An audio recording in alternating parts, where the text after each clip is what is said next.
ನೋಡಿ, ಇನ್ಫಾರ್ಮೇಶನ್ ಬಂದ ಹಾಗೆ ನಾವು 4 ಪ್ರತ್ಯೇಕ ಪ್ರಕರಣಗಳನ್ನ ವೇಶ್ಯಾವಾಟಿಕೆಗೆ ಸಂಬಂಧಪಟ್ಟಂತೆ ITPA ಅಂತ ಏನಿದೆ, ಇಮ್ಮೋರಲ್ ಟ್ರಾಫಿಕ್ ಪ್ರಿವೆನ್ಷನ್ ಆಕ್ಟ್ ಅಡಿಯಲ್ಲಿ ದಾಳಿ ಮಾಡಿಬಿಟ್ಟು ಪ್ರಕರಣಗಳನ್ನ ದಾಖಲು ಮಾಡಿದ್ದೇವೆ. ಇದರಲ್ಲಿ ವಿಕ್ಟಿಮ್ ಅಥವಾ ಸರ್ವೈವರ್ಸ್ ನಾವು ಅವ್ರಿಗೆ ಮಹಿಳಾ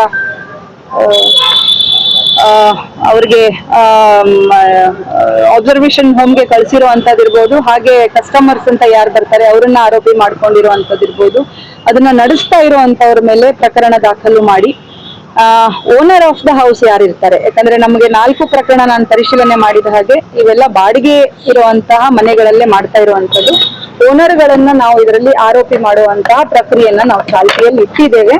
ಯಾಕಂದ್ರೆ ಅದನ್ನ ಬ್ರಾಥಲ್ ಹೌಸ್ ಅಂತ ನಾವು ಇದರಲ್ಲಿ ಟ್ರೀಟ್ ಮಾಡ್ಲಿಕ್ಕೆ ಅವಕಾಶ ಇದೆ ITPA ಆಕ್ಟ್ ಅಲ್ಲಿ. ಆ ತರ ಟ್ರೀಟ್ ಮಾಡಿ ಅದನ್ನ ಸೀಸ್ ಮಾಡಬಹುದು. ಆ ಒಂದು ಪ್ರೋಸೆಸ್ ಅನ್ನ ನಾವು ಮಾಡ್ತಾ ಇದ್ದು ಮುಂದಿನ ದಿನಗಳಲ್ಲಿ ನಾವು ಸೀಲ್ ಮಾಡ್ತೇವೆ.